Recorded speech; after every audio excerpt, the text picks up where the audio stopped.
Алматы қаласы білім басқармасына қарасты Түрксіб ауданында орналасқан нөмірі 187 бөбекжай балабақшасында мектепке дейінгі тәрбие мен оқыту ұйымдарындағы жобалау қызметі республикалық ғылыми әдістемелік конференция аясында үштік одақ бала бақыты жобалау алаңы болды. Қонақтарды музыка жетекшісі Қызырованың жетекшілігімен балалар оркестрі Гүлдер айым, Қарлығаш, қазақтың халық әндерінен құралған попуримен қарсы алды. Балабақша меңгерушісі Омарбекованың алғы сөзімен басталған пікір алмасу қонақтардың тілегімен жалғасты. Бір сәтті абыроймен өтуіне және еңбектеріңіздің еленіп, бір жақсы биіктердің көрінуіне, балаларыңыздың аман болып әрқашанда сол балалардың денсаулығын мықты болу үшін қауіпсіз орта және жайлы орта жасап сіздер соны қамтамасыз етеді деп сенім білдіремін. Алматы қаласында жол картасы 23-тен 25 жылға шейін Алматы қаласының әкімшілігі осы мектепке дейінгі саланы дамыту үшін сол жол картаға ақша салып оқыту де стажировка, басшылардың, әдіскерлердің шетелге стажировкасы. Сонымен 23 жылы бірінші рет бізде бүкіл шетелден педагог дошкольниктер келіп, бізді оқытып, оның нәтижесі бізде меңгерушілер Сингапурға барды, соның ішінде Фарида Қызырханова бар, және де Англияға барды, Лондонға. Соның нәтижесі бойынша, 23 жылдың нәтижесі бойынша 35 проект құрылды. Ерекшелігі дамып жатырмыз, оған өзіміз өте қуаныштымыз. Ал енді былтыр барғандардың нәтижелері өте жақсы. Сондықтан сіздер көрсе екен дейміз. Біздің жасап жатқан істерімізді бізден өздеріңізге практикаға, жұмысқа көп нәрсе алатын болсаңыздар, бізде қуанышты боламыз. Бәріміздің істеп отырған ісіміз бір. Мектепке дейінгі сала дамыса, мен ойлаймын, біздің қоғамда да, мектепте де, басқа жақта да жұмыстары кішкене жеңілдеу болады. Қазір біз осы проекттің арқасында ата-аналармен көп жұмыс істеп жатырмыз. 2647 бала осы жобаның ішінде принимают участие в этом проекте, да? Родители, дети, и поэтому мы очень рады, что мы сегодня вас приветствуем здесь в нашем это лучшая проектная студия, на сегодня называется это проектные студии, 17 проектных студий мы показываем сегодня в городе Алматы. Во второй половине дня мы приглашаем вас в Центр инновационного школьников Наурзбайского района. Таких центров в Казахстане нет, только в Алматы 2 центра, вы увидите. Мы надеемся на сотрудничество, надеемся, что вы посмотрите наш опыт, и мы будем дальше работать с вами. Может быть, мы тоже в ваших детских садах, может быть, у вас тоже появятся проекты, проектные студии, и мы приедем к вам на конференцию. Спасибо большое. Балабақша бөбекжайға мен қуанып келем. Себебі кіргеннен бастап сондай нұрлы атмосфера, жақсы аура адамға өте жақсы әсер етеді. Балалардың арасына жиі келуге тырысамын. Балалардың арасында жүрсем, өзімді таза, адал, әділдігімді жоғалтпаған сондай азамат ретінде сақтаймын. Ал шетелден келген қонақтарым болса, ана жолы ғана бір қырғыздың педагогы келді. Қиялбек Ахматов деген педагогика ғылымдарының докторы, профессор, балаларға кітап жазып жүрген азамат. Біздің бір қазақтың бір балабақшасын келіп көрші, мен сені бір апарайын деп Фарида ханымға хабарласып, осы балабақшаға алып келіп, таныстырып, осында бір экскурсия жасаған жайымыз бар. Всем здравствуйте, меня зовут Бея Назир, я родительница 187-го, одна из родительниц нашего детского садика. Наш второй сын Мансур посещает данный детский садик с 2 лет. Все как положено, как надо, пришла очередь, получили направление, пришли, зарегистрировались, через 3 дня в детский садик, нас приняли, Аллаху шукр, альхамдулилля, нам уже 5 лет. Весной выпускаемся. Я хотела бы выразить огромную благодарность нашему детскому садику. Республикалық ғылыми әдістемелік конференцияға Қазақстан Республикасының түкпір-түкпірінен 200-ден аса қатысушы шақырылған. Нөмір 187 бөбекжай балабақшасына Қостанай облысынан, Павлодар облысынан келген қонақтар болды. Ою өрнек. Осы кілемшені әжелеріміз, ата-аналарымыз бір айда тоқып шықты мына үлкенді. Осындай алашалар бізде енді өте көп, оның барлығын әкелген жоқпын. Енді керек ол станок, жіп немесе түбі, жүн, телеуіш, алашат, ол қазіргі станоктар заманға сай, мынау барлығы бізде қолда жасалды. Қонақтарға дефектолог Ақбар Назерке, логопед Мұналбаева, жаңа технологиялар бойынша Бөбекбаева шеберлік сағаттарын көрсетті. Тәжірибе алмасу балабақшаға экскурсия жасауға ауысты. Конференцияға қатысушылар балабақшаның даму орталығымен танысты. Мобильдік кітапхана, театр орталығы, этно орталық, асық терапия орталығы, балалар қалашығы, жол ережелері орталығы, құшқымыра шеберханасы, құм терапия орталығы, әжелер мен аналар мектебі жұмыстарымен танысты. Біз педагог болғаннан кейін медицина жағын, енді дефектология ол педагогика мен медицинаның ортасында тұрған, былайша айтқанда мамандық.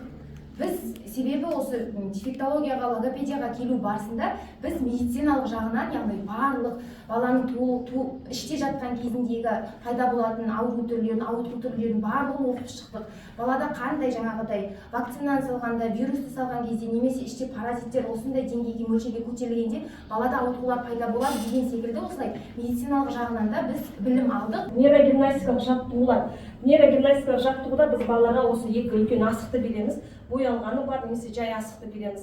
Бала мұғалімнің нұсқауы бойынша жұмыс жасайтын болады. Егер бала 3 жастан бастап, 3 жаста болса, біз оларға қарапайым тапсырма береміз. Яғни шік жатысы дегенде бала екі қолына бірдей шік жатысын қояды, бүк жатысы дегенде бүк жатысын қояды. Яғни балада оң жақ және сол жақ жатыш миын дамытуға арналады. Егер бала 5-6 жаста болса, біз тапсырманы күрделендіреміз. Яғни оң қолымызға бүк жатысы, сол қолына шік жатысы деп.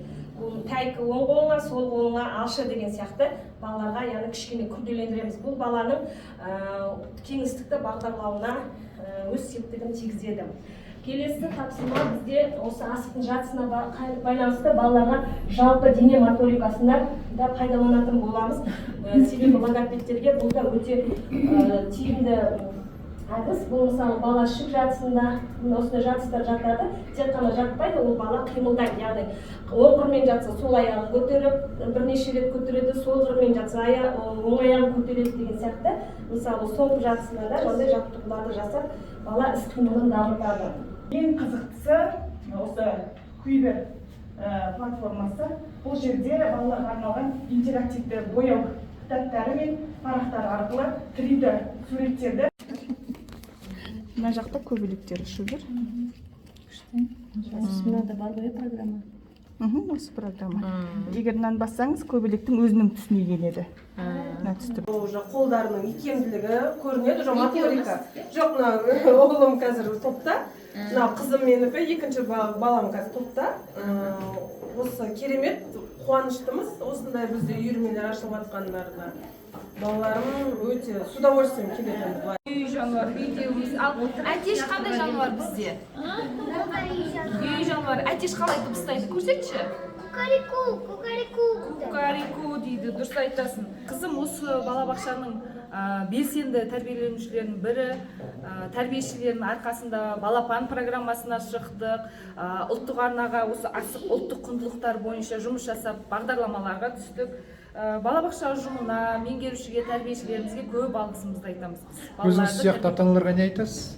Уақытты бөліп, ата-ана баламен жұмыс жасауға келіңіз. Көп уақыт алмайды, баланы алып кетуге, таңертең алып келгенде бір 15-20 минуттан қиып жұмыс жасаса, оның өзі үлкен нәтижесін береді. Бала қысылмайды, еркін бәрін сахналап көрсете алады. Жұмысыма бәрін алам, бәрін қолданам деген ойдамын. Жаңағы сіздердің әртүрлі кабинеттеріңіз, жаңағы есте қалған сәттер көп. Бүгін болып тұрса да ол кішкене ойға келтіріп, ойланып, кішкене сондай бір көп сәт. Қаншағыңызды толтырып кетіп бара жатырсыз? Иә, толтырып кетіп бара жатыр, прям айтарға сөз жоқ. Алатынымыз көп.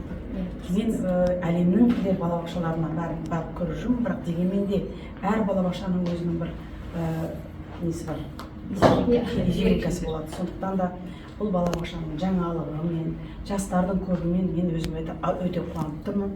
Сондықтан да мен айтамын, сіздерге тек қана творчестволық табыс, осы темптермен қаймаңыздар. Сингапур елінің бәрінде біз көріп шықтық, бірақ Сингапурдың енді Сингапур, бірақ біздің қазақ елінің өзінің менталитеті алатын жақсы, сондай дамыған елге біз талпынуымыз керек. Енді мен жай келе алмадым. мына педагогика деген ең бір жақсы мына мінсіз мұғалім дейді. Бәрі де осы екі кітапты сіздерге ұжымыңызға. Рахмет сізге. Табыс тілеймін барлықтарыңызға да. Әркім өзінің ынтасы болса, бұл балалар болғаннан кейін адал жүрекпен, таза ниетпен жұмыс жасаңыздар, барлығы да болады. Барлығы да болады. Аман есен болыңыздар. Сізге ұжымыңызға ризамыз. Бүгінгі түске дейін тамаша сәттерді басымыздан өткіздік. Ата-анамен байланысыңыз өте жоғары деңгейде екен. Бүгінгі іс-шараңыздың атауы да соған сәйкес жасалынған, ұйымдастырылған деп ойлаймын. Істеріңізге сол табыс тілеймін. Республикамызда 11.633 мектепке дейінгі ұйым бар, онда 101 мыңнан астам мұғалім жұмыс істеп жатыр. Сол педагогтердің, яғни мектепке дейінгі ұйым педагогтердің бір нақты бір активный дейді ғой, белсенді тобы сіздің ұжымыңыз екен. Осы негізден бағыттарыңыздан қайтпаңыздар, әрі қарай да еңбектеріңіз жансын. Сіздердің еңбектеріңіз ата-аналарыңыз бағалай білсін. Болашақта мектепке баратын балаларыңыз, мектептің шәкірті болатын сіздердің жеткіншектеріңіз соны дәлелдей берсін. Ризамыз бүгінгі тамаша іс-шараларыңызға, бәрін көріп, салыстырмалы түрде ғой, енді дегенмен де әр балабақшаның Гүлән айтпақшы өзінің ерекшелігі бар. Сіздер де бүгін өз еңбектеріңіздің жемісін, самый коллективный дух дейді ғой, ұжымдық неңізді, ауызбіршіліктеріңізді, бірліктеріңізді көрсете білдіңіздер. Әрі қарай да өсіп өркендей беріңіздер.